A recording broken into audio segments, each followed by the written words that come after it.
Ça monte dans Chinatown. Ça monte.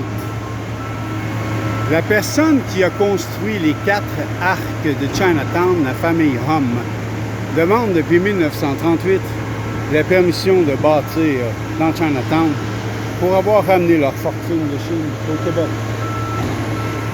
Depuis, toutes les demandes ont été refusées. Aujourd'hui, la rue Clark, Saint-Laurent, Rue-Gauchetière se fait développer, mais sans les Chinois. Il n'y a aucun Chinois dans l'affaire. Le cinéma historique chinois a été détruit, mais personne ne leur demande de le rebâtir. Plusieurs personnes ont le droit de bâtir en hauteur. Alors, la Caisse des Jardins a le droit de bâtir en hauteur. Hydro-Québec a le droit de bâtir en hauteur. Hôtel Lunch a le droit de bâtir en hauteur. Palais de justice a le droit de bâtir en hauteur. L'immeuble de Notre-Dame a le droit de bâtir en hauteur. L'immeuble sur la rue Saint-Laurent, juste au coin, a le droit de bâtir en hauteur. Mais les Chinois n'ont pas le droit de bâtir en hauteur. C'est interdit. Et lorsqu'il y a eu le feu qui a détruit le cinéma chinois, c'était interdit de reconstruire le cinéma. Il y avait des gens qui avaient déjà acheté le terrain, puis qui avaient déjà eu le permis de la ville. Ils ne sont pas chinois. Les Chinois, ils ont investi plus de 3 millions de dollars à faire des demandes de permis, à payer des architectes, à payer des ingénieurs. Ils n'ont jamais eu le droit de bâtir. On vient leur dire, après toutes ces années-là, qu'ils se font exproprier, que la ville exerce un droit préemptif et construira des habitations à prix modique. Ils ont aussi dit des centres pour sans-abri et toxicomanie. Chinatown a été coupé en deux lors de la construction du complexe Guy Favreau. Les Chinois ont perdu la moitié du Chinatown. Ces gens-là, les survivants de la construction du Canadien national dans la constitution des rails de train pour l'acheminement des produits de province à province. La colonne vertébrale du transport, le Canadien national.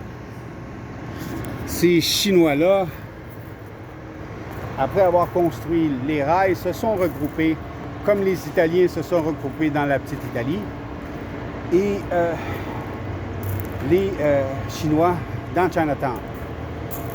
La petite Italie a eu plus de 650 permis de construction d'octroyés depuis 1940. Chinatown, 0. Une construction sur la Gauchetière et Saint-Dominique, à l'extérieur de l'arc de Chinatown. Et la ville avait donné 8 étages. La personne était venue de Hong Kong pour venir célébrer et accueillir son permis. Et la ville lui a dit à la dernière minute, non, pas 8 étages. Ah, ce qui veut dire fortune et chance en chinois. Et aussi le chiffre 8, pas. Non, pas 8 étages. On vous donne 7.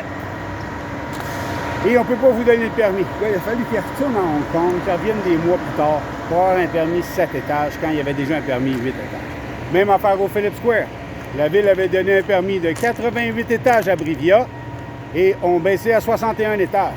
Mais dans les deux scénarios, si vous n'êtes pas membre du syndicat de New York City Highway Workers, vous n'avez pas le droit de bâtir plus que 50 étages.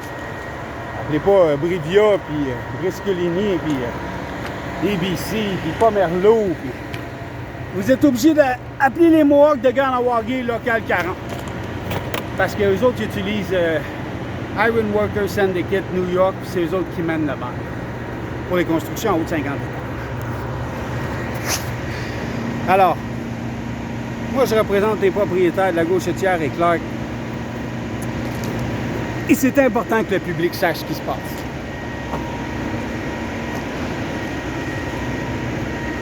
Demande à la ville d'émettre des permis pour que les Chinois puissent développer depuis 1940. Aujourd'hui, les temps ont changé, on aurait besoin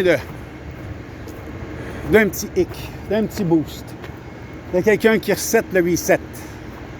Le centre communautaire chinois, la ville de Montréal a pris l'argent du fédéral, du provincial, et ont bâti un centre communautaire chinois pour ensuite mettre tous les Chinois dehors et vendre ça à une personne pour faire une école de musique.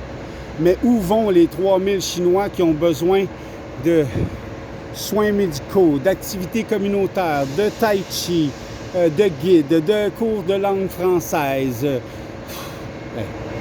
Là, la Ville de Montréal a privatisé le centre communautaire chinois, retiré toutes les activités communautaires. Ils ont vendu ça à un de leurs amis. Il a fait une école de musique. Le gars rempli de remords s'est suicidé. C'est encore une école de musique. Ils ont vendu ça à un autre de leurs amis. Le centre communautaire chinois, c'est un centre communautaire chinois, c'est écrit dessus. Le privatiser, le vendre, combien d'argent vous avez fait? Même affaire avec le salut de l'armée sur la rue Saint-Jacques en face de la laiterie. Vous avez vendu ça. Privatiser un salut de l'armée à vocation communautaire. Ils sont où les 100 activités communautaires pour les 3000 Chinois de Chinatown? Vous en avez mis de l'argent dans vos poches. Changer un zonage, vendre ça à quelqu'un que vous connaissez. Personne ne dit rien. La machine est trop grosse. OK. Claude Simard. J'espère être ombudsman de la Ville de Montréal un jour. Ça n'a pas d'allure.